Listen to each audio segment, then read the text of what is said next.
Amaze kumenya no kuririmba abashatsi yarimba byinira abantu sha ngaririmba.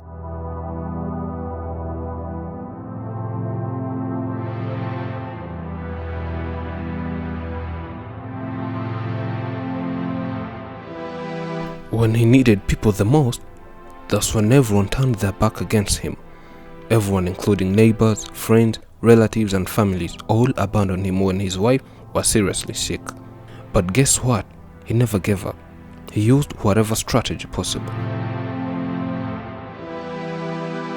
Meet a man who never gave up his wife when it was the only choice he had, when it was the only idea everyone gave him.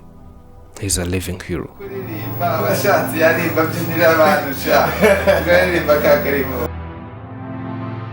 This one here is my wife.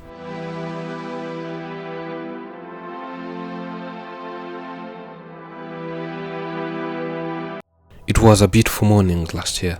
I was coming from shower, preparing myself to go to work, and she was getting herself ready as well, so that she would take children to school. As we were dressing up, she started trembling, showing severe weakness and signs of muscle loss.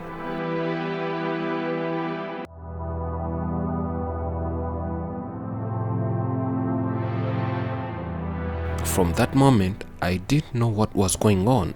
Instead, I told her to hurry up, but she kept shaking hands, keeping quiet. I thought maybe she's not in a good mood, you know women. I took her to bed so that she can rest, and I hurried on to work.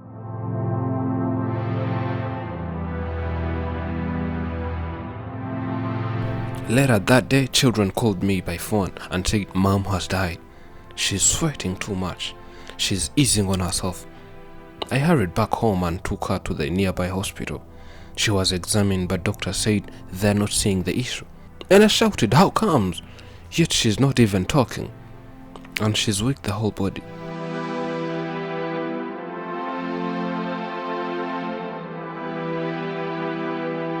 They said this is what we could, otherwise get her transferred to another hospital.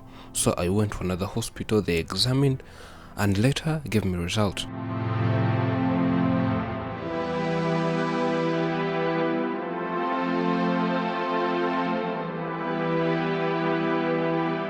They told me that part of her brain slept, and I was seeing one part of her body was not functioning. Her left side was not functioning. Both the arm and the leg were paralyzed. Then she was hospitalized for 3 weeks.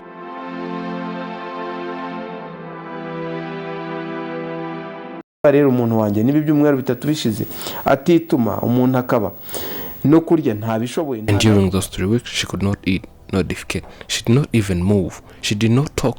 Everything was still worse. So I decided to take her back from home, since she was not getting any treatment from there and she wasn't even recovering. Reaching at home, 3 days later she became more ill. I called anyone that would help. And people started saying she was bewitched. It doesn't make sense how one can be paralyzed like that without being hit by anything.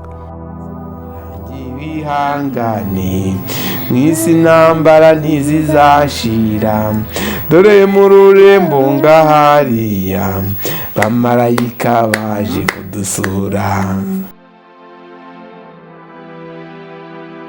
And doctors have told me not to take her back to the hospital. It's like they chased me away from the hospital and I was about to run mad in the streets. I remember I asked God to take her because I could not understand what was happening to me.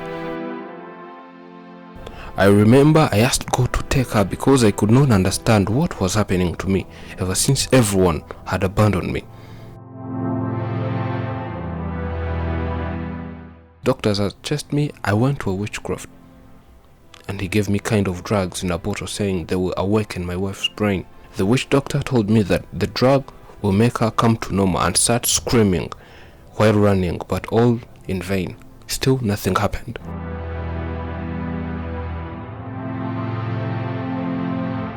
And people kept terrifying me saying she may be bewitched, and they direct me to a certain place that I could get traditional medicine. And as someone who was worried with a patient who had not defecated for 2 months, who can't even feel, touch, walk or even talk, It was a big issue. She was half dead. I will never forget that day. I had to do everything possible to save my beautiful wife, who was dying slowly by slowly.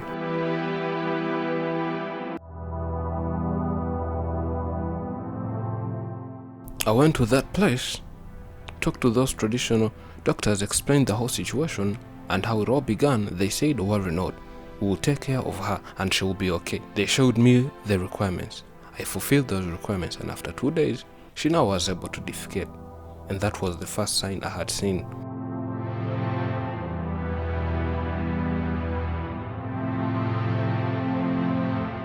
And so far what has changed is that she's walking. We no longer have to carry her.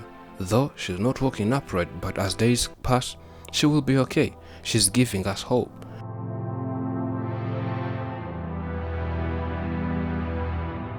And she can take herself to the toilet, which was one of the big problems I faced before.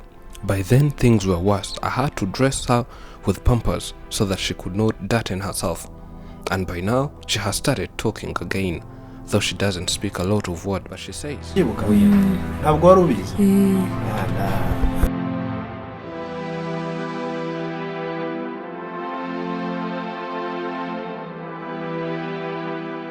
It's a happy family despite all challenges they faced. They still love each other as well. They both watch songs and movies together.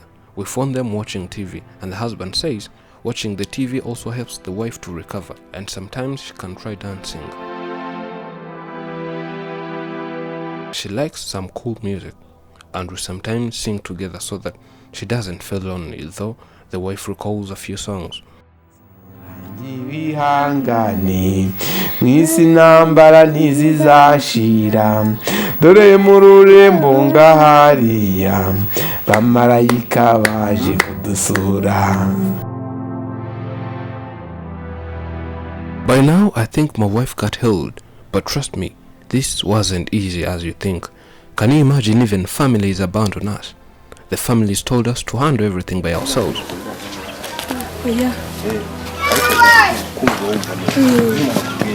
Because for them, they thought she had to die.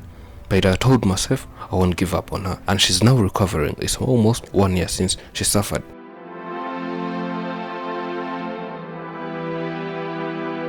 At first, those traditional doctors told us that they would not give us any medicine, and I was shocked. They said, we will show you what to do. Later on, they told us to pray and make sure we don't commit any sin.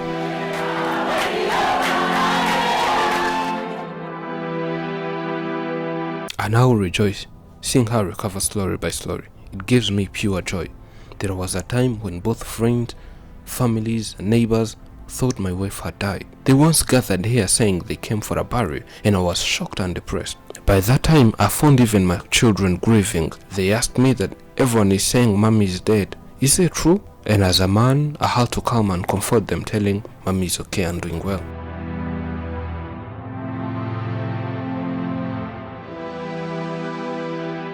But now we travel in our vehicle with joy, spotting all those who said she will die, and laugh at them. And what I can tell you now is that I love my wife more than I've ever loved her. My love for her has kept on increasing. And I urge people who see someone in a poor condition or poor situation and abandon them. What do you think has changed in your family now? We asked. Well, starting from our kids who now talk to their mom and see her every day, they're happy for their mother to be recovering. And even all other family members that had abandoned us, they always call and ask how she's doing. They know she's alive.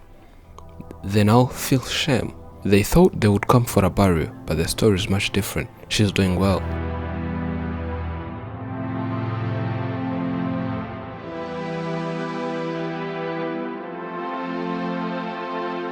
And since I leave her alone here at home and she coordinates everything at home, whether communicating to children, telling them what to do, or showing them what things are done, it shows she really recovered. I urge couples who face such challenges to be strong and pray God, because when people see you suffering, they can't get along with you again. Yet that's when you need them the most. But they turn their backs against you. The only solution is praying. The power of prayer, that's all I can say.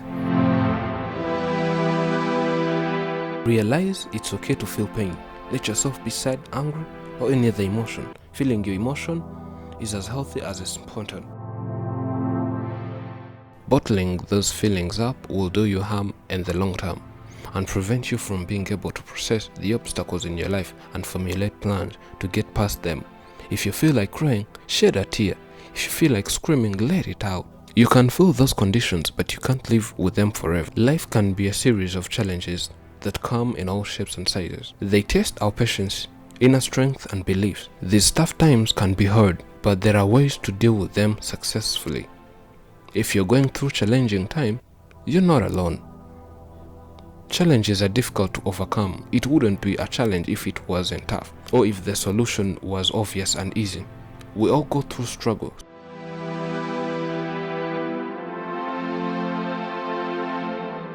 Some people more than others, but we all go through difficult times in life. We cannot escape challenges, but we can choose how to respond to them. We can also choose the meaning that we give to those challenges. If you have any idea or suggestion, let us know in the comment section. Thank you for watching. We love you. This is Afrimax English, and I'm Elijah.